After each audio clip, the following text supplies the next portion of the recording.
नमस्कार दोस्तों, स्वागत है आपका आपके अपने एजुकेशन चैनल पर, जहां हम आपके लिए लाते हैं बोर्ड परीक्षा से जुड़ी तैयारी के सबसे पक्की रणनीति। आज का वीडियो है बायोलॉजी के सबसे जरूरी और संभावित प्रश्न जो 2026 बोर्ड परीक्षा में पूछे जा सकते हैं। अगर आप क्लास 12th के छात्र हैं और बायोलॉजी में 90% से प्लस स्कोर खड़ा करना चाहते हैं तो यह वीडियो आपके लिए रामाबाण का काम करेगा। तो चलिए सबसे पहले सेगमेंट 1 का बात कर लेते हैं। बोर्ड परीक्षा में बायोलॉजी का महत्व को समझते हैं। बायोलॉजी एक ऐसा विषय है जिसमें थ्योरी और कॉन्सेप्ट दोनों का सही संतुलन होता है। यह विषय खासकर नीट जैसे एग्जाम के लिए भी अहम है।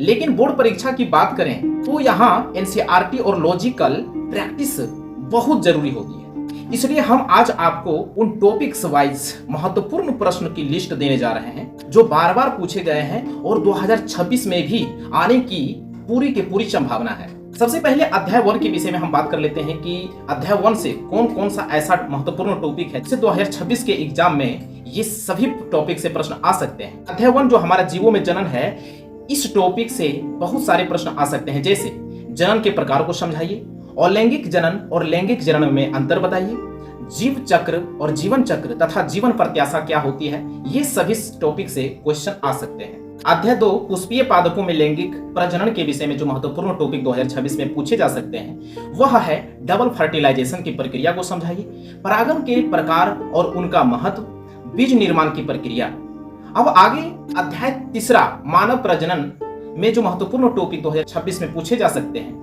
वह पुरुष व महिला जनन तंत्र का चित्र सहित वर्णन, मासिक चक्र के चरण, गर्भावस्था और भ्रूण विकास के विषय में पूछे जा सकते हैं। अब अध्याय 4 जन्म स्वास्थ्य के विषय में जो महत्वपूर्ण टॉपिक पूछे जा सकते हैं वह है परिवार नियोजन के उपाय, एसटीडी रोगों के प्रकार, सुरक्षित मातृत्व के उपाय।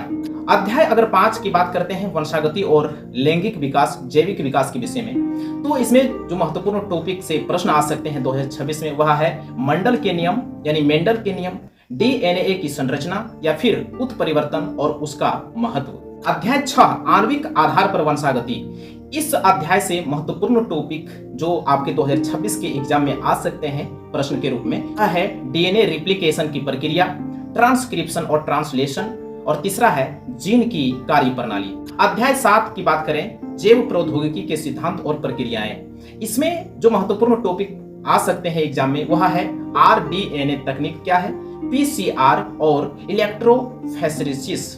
फिर आगे तीसरा टॉपिक की बात करें तो रेस्ट्रिक्शंस एंजाइम्स के कार्य, ये सभी टॉपिक से प्रश्न आ सकते हैं। अध्याय 8 जैव प्रौद्योगिकी और उसके अनुप्रयोग, इससे महत्वपूर्ण पूछे जाने वाले टॉपिक है जेनेटिकली मॉडिफाइड फसलें, इंसुलिन का उत्पादन, वैक्सीन कैसे तैयार होते हैं। अगला अगर अध्याय 9 की बात करें मानव स्वास्थ्य एवं रोग, तो इससे महत्वपूर्ण टॉपिक 2026 के एग्जाम में पूछे जा सकते हैं। एचआईवी एड्स की रोकथाम भी पूछे जा सकते हैं। प्रतिरक्षा तंत्र यानी कि इम्यून सिस्टम की कार्य प्रणाली के भी विषय में पूछा जा सकता है। अगर हम अध्याय 10 की बात करें जैव प्रजनन और पर्यावरण के विषय में, तो इससे महत्वपूर्ण टॉपिक आ जाएगा आपका एग्जाम में जनसंख्या वृद्धि और उनके प्रभाव, अपशिष्ट प्रबंधन, प्रदूषण के प्रकार और नियंत्रण। इसी के साथ अध्याय 11 से लेकर के 16 के बीच में जो पारिस्थितिकी और पर्यावरण संबंधित प्रश्न जो आपको पूछे जा सकते हैं 2026 के एग्जाम में, वह महत्वपूर्ण टॉपिक है खाद्य श्रृंखला व पारिस्थितिकी पिरामिड, जैव विविधता एवं उसका संरक्षण,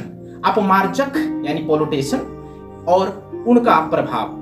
अगला अगर टॉपिक पूछा जा सकता है महत्वपूर्ण रूप से तो ग्रीन हाउस प्रभाव और ओजोन परत। ये सभी टॉपिक्स जितने अभी हम आपको बताए हैं ये 2026 के एग्जाम में आने वाला 100% संभावना है। अगर इस सभी टॉपिक को अगर आप अच्छी तरह से कर लेते हैं तो 2026 के एग्जाम में 12th के एग्जाम में बायोलॉजी में आप 90% से प्लस स्कोर खड़ा कर सकते हैं। चलते हैं सेगमेंट 3, कैसे करें इन सवालों की तैयारी।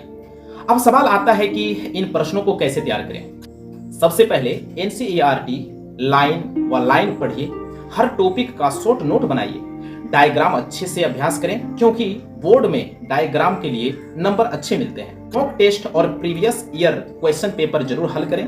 हर हफ्ते में एक बार सेल्फ स्टडी जरूर लें। हाँ, याद रखिए बायोलॉजी रटी नहीं जाती है, समझी जाती है। सेगमेंट 4 मोटिवेशन क्लॉजिंग, और हाँ सबसे महत्वपूर्ण पॉइंट, अगर आप सोच रहे हैं कि बायोलॉजी बहुत बड़ा है तो घबराइए मत। हर दिन सिर्फ 1 घंटा इस योजना के साथ पढ़ें और बोर्ड में 90% से प्लस स्कोर पाना कोई मुश्किल बात नहीं है। इस वीडियो को अपने दोस्तों के साथ जरूर शेयर करें ताकि वो भी इसका फायदा उठा सके। और हाँ, चैनल को सब्सक्राइब करना ना भूलें, क्योंकि अगली वीडियो में हम बताएंगे कि बायोलॉजी में मोस्ट एक्सपेक्टेड डायग्राम्स। तो चलिए इसी के साथ चलते हैं, मिलेंगे अगली वीडियो में। बहुत बहुत धन्यवाद।